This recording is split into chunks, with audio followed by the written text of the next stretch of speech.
Well, hey everybody, we welcome you to this segment of Hunter's Help. This is where we try to just share a few things with you that might help you when you're hunting or getting ready to go hunting. I've got my good friend with me today, Huston Ball. Houston, how are you doing today? Doing fine. All right.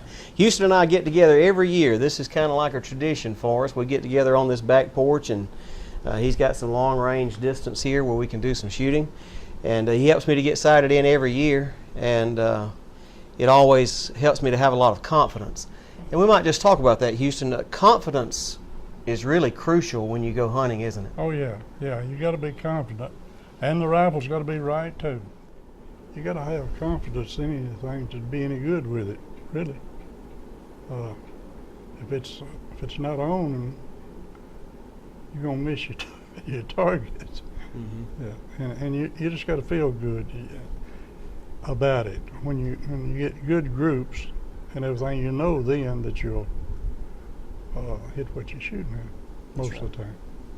Yeah, a lot of times, if you know that rifle's on, then it certainly gives you the confidence that you need to take the shot. And taking the time to do this causes a guy to be able to go into the woods, and he just knows it'll do the job. If I'll execute, it'll do the job. Let me ask you also, while we're talking here, we're going to be talking today about two things that are really important. We're going to be sighting in a 30-06, and one of the things is just getting on the paper to start with. Well, the simplest way is just take your bolt out of your rifle, put it on sandbags, put your rifle on sandbags or some kind of a steady rest, something where it won't move. And look down the bore at your target. Get your bore and your target aligned perfect. Then you adjust your crosshairs on your scope to the target, so you're ready then to start. So you maybe, that's most of the time you do that at close range. You can't do it at long range. They got bore sighters that'll get you on close. They say at 100 yards. I've never used one, but I do it this way, and it's the quickest and easiest. And then I go to 50 yards and shoot it, and then you can adjust your scope to the bullet hole, and you'll be dead center or wherever you want it to hit. Then you go to 100 yards. All right, so for example, just taking this target here as a sample of this. Once we're on the paper, let's say we finally got on the paper right here. Mm-hmm. What's the quickest way for us to get really close to where we've got our scope sighted in from here to here? How do we get from here to here? If we're shooting here and we're holding here, well, hold your scope back on here, lay it real where it'll be real steady, and then move your crosshairs until they come to these holes. And then when you shoot it again, your group will be here. Okay, so we're going to try to hold the crosshair right here. Right. And then we move the crosshairs until we land here. Right. And then with the turrets. Right. And that hopefully gets us pretty close. Right. Okay. And then you'll have to start fine tuning it however you want it, whether you want it center or a little bit high, according to what distance you shoot. Yeah, like you said, everybody's different. Now, for me, I like to know that I'm dead on at 100. Yeah. And then if he's out there a little bit further, then sometimes I'll just raise the gun. Right. But some folks don't like to think about raising the gun. Right. They'd rather be on, a little high at 100, and then if he's further out there, they just put the crosshairs right where they want it and pull the trigger. But once you get on at 100 yards, then you can go to making your adjustments with your turrets, your scope turrets, rather than holding it and trying to get on target. They all of them claim that they're quarter-minute clicks. That means it's quarter of an inch at 100 yards, or that'd be a half inch at 200. But if it's an inch, if you want to go inch and a half, you can go ahead and move it to 4 clicks or 6 clicks to be inch and a half. And most people want them a little high at 100 yards. But a lot of them want them dead on. So you can go ahead and shoot your group wherever you want it.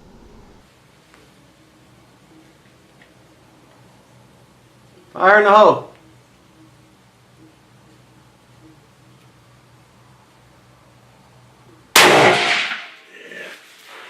Yeah.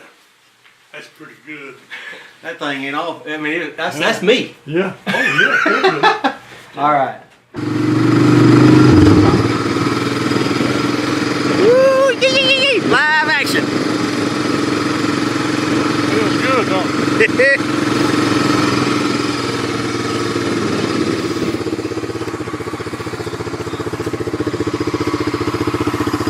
Woo! You ought to shot 3. Ain't nothing wrong with that second one right there. Oh.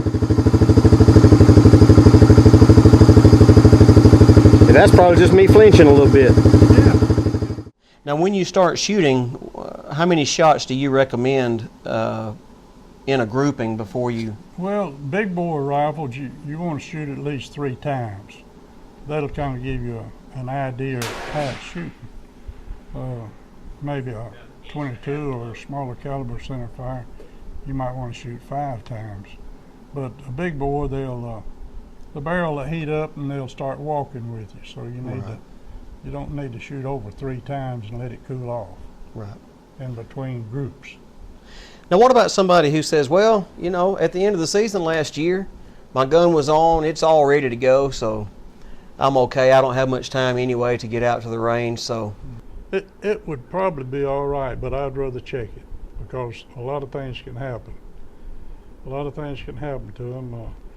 I don't know, maybe the weather or the temperature, humidity, or something can change them. It probably wouldn't change it enough a hunting type rifle to hurt anything up to 100 yards, but I'd rather check it and make sure. Simply because it's easy done, then you would be sure. You would know. Right, exactly. Yeah, I'd want to check it to make sure. Okay. Because sometimes you can bump it or drop it, or sometimes the scope will go bad. And I've seen crosshairs come out of them and things like that. So you always want to know for sure. Right. Because there's a lot in that hunting, right. Getting ready and everything. You've always had a real love for guns. Where do you think that comes from? I don't know. I've had them ever since I was just a boy. Right. What do you think about people who just really think we ought not to have them and would love to take guns out of people's hands? Well, I don't think they fully understand what's going on. Most all people, all hunters, nearly all of them are good people. It'll be a few every once in a while that abuse it and kill things that they shouldn't, too many, or shoot from the road or things like that, and that gives everybody a bad rep. That's exactly right. I mean, I know a lot of the guys that I hunt with they're all very ethical people, try to do things right, try to take good shots, and you know, they care very much about the animal, respect the animal, and I think you're right in what you're saying. Good people. Most of them are good, honest people. And try to do right. Other person's property. That's the main thing.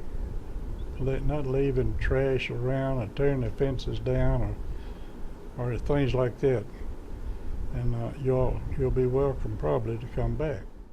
Well, I want to thank you for your time today. Appreciate you helping us out. Well, enjoy. We'll try to get on the board again. See if we can do well. That muzzleloader last year did really well. Every time I took it drilled. It put it right where it needed to go every time. So I've always got a lot of confidence in this guy. Well, I've had a lot of friends in the past, and almost every year they would want me to check their rifles, you know. Of course, I enjoyed it. I enjoyed doing it, you know, and I guess they appreciate it.